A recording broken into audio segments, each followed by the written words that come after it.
নমস্কাৰ মোৰ ইউটিউব চেনেলটোলৈ আপোনালোক সকলোকে স্বাগতম জনাইছোঁ। আজি আকৌ নতুন ভিডিঅ' এটালৈ মই আপোনালোকৰ মাজলৈ আহিছোঁ। আজি ভাবিছোঁ যে মই বিৰিয়ানী বনাম, তাৰ বাবে কিছু সামগ্ৰী ৰেডি কৰি ৰাখিছোঁ। অতি কম সময়ৰ ভিতৰতে প্ৰেছাৰ কুকাৰত মই আজি আপোনালোকক বিৰিয়ানী বনাই দেখুৱাম। তাৰ বাবে প্ৰথমতে লাগিব আমাক বাসমতি চাউল, যিটো মই ৰেডি কৰি ৰাখিছোঁ অলৰেডি। চিকেন ৰাখিছোঁ ইয়াতে, পিঁয়াজ ৰাখিছোঁ। পিঁয়াজ মই দুটা ভাগত ৰাখিছোঁ। এটা ভাগৰ পিঁয়াজ মই পূৰা ফ্ৰাই কৰিম বিৰিয়ানীৰ বাবে, আৰু এটা ভাগৰ পিঁয়াজখিনি দি মই চিকেনটো মই অলপ ফ্ৰাই কৰি ল'ম। আৰু লগতে এগ লাগিব, এগ মই দুটা ৰাখিছোঁ। এইখিনি হৈছে বিৰিয়ানী মছলা, এয়া হৈছে আলু, এয়া হৈছে আপোনাৰ লং আৰু ডালচেনি, এইখিনি হৈছে জিৰা পাউডাৰ, এইটো হৈছে গৰম মছলা, এইটো মিট মছলা, আৰু এইখিনি হৈছে আদা নহৰু পেষ্ট। আৰু লগতে আমাক লাগিব ইলাইচি গুড়ি, এইটো ইলাইচি গুড়ি ৰাখিছোঁ মই। গোলাপ জল লাগিব, সেইটোৰ বাবে মই গোলাপ জল লৈছোঁ, আৰু এইটো ঘি। প্ৰথমতে মই এতিয়া পিঁয়াজখিনি ফ্ৰাই কৰি ল'ম, যাৰ বাবে ইয়াতে মই অকণমান তেল দি দিছোঁ।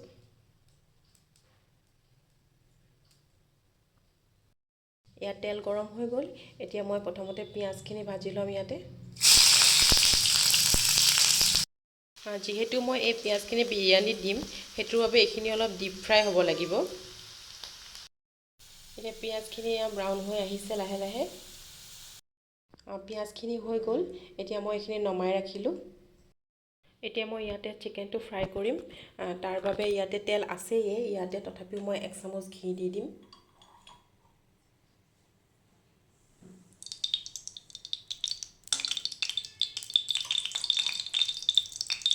এতিয়া ইয়াতে মই চিকেনটো ফ্ৰাই কৰি ল'ম, তাৰ বাবে প্ৰথমতে মই শুকান জলকীয়া আৰু মাহপাত দি দিম।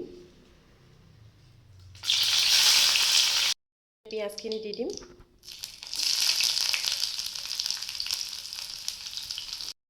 এয়া 1 চামুচ আদা নহৰু পেষ্ট দিছোঁ। এয়া জিৰা গুড়া দিলোঁ। এইখিনি গৰম মছলা, মিট মছলা, এইখিনি ইলাইচি গুড়ি, 1 চামুচ বিৰিয়ানী মছলা, আৰু এয়া 1 চামুচতকৈ কম মই নিমখ দি দিছোঁ। আৰু লগতে মই আলুখিনিও দি দিম, অকণমান ফ্ৰাই হ'বৰ বাবে এই চিকেনৰ লগত একেলগে।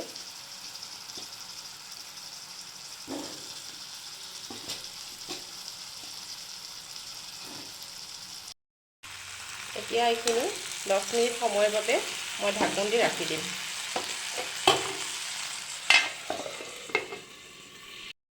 চিকেনখিনি অলপমান ফ্ৰাই হোৱালৈ মই এতিয়া এই চাউলখিনি 5 মিনিটৰ কাৰণে ভিজাই ৰাখিম। 10 মিনিট হৈ গ'ল, আমাৰ চিকেনখিনি আধা ফ্ৰাই হৈ গৈছে। ইয়াতকৈ আৰু বেছি দিব নালাগে, যিহেতু প্ৰেছাৰ কুকাৰত দিয়া হ'ব এইখিনি। এতিয়া প্ৰেছাৰ কুকাৰটো গৰম হ'বৰ বাবে অকণমান টাইম ৰাখি দিলোঁ গেছত। ইয়াতে 3 চামুচ ঘি দি দিলোঁ মই। এতিয়া ইয়াতে তেজপাত 2টা দি দিছোঁ, এইখিনি লং আৰু ডালচেনি, এইখিনি আদা নহৰু পেষ্ট, চাউলখিনি ইয়াতে মই দি গোটেইখিনি মিলাই দিছোঁ। এইখিনি ইয়াতে নিমখ দি দিম এতিয়া সোৱাদ অনুযায়ী। 1 চামুচ বিৰিয়ানী মছলা দি দিছোঁ। ইয়াতে মই চাউলৰ জোখ অনুযায়ী এতিয়া পানী দি দিলোঁ। এয়া ইলাইচি গুড়ি, 1 চামুচ গোলাপ জল দিলোঁ। চাউলখিনিৰ ওপৰত মই ফ্ৰাই কৰি ৰখা চিকেনখিনি দি দিলোঁ, এগ 2টা দি দিলোঁ, আৰু লগতে যিখিনি মই পিঁয়াজ ফ্ৰাই কৰি ৰাখিছিলোঁ সেইখিনিও এতিয়া ওপৰত দি যাম।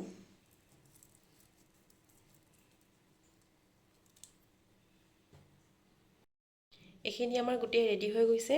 এতিয়া কুকাৰৰ ঢাকনখন মই বন্ধ কৰি দি ইয়াতে 2টা হুইচেল অহালৈ অপেক্ষা কৰিম।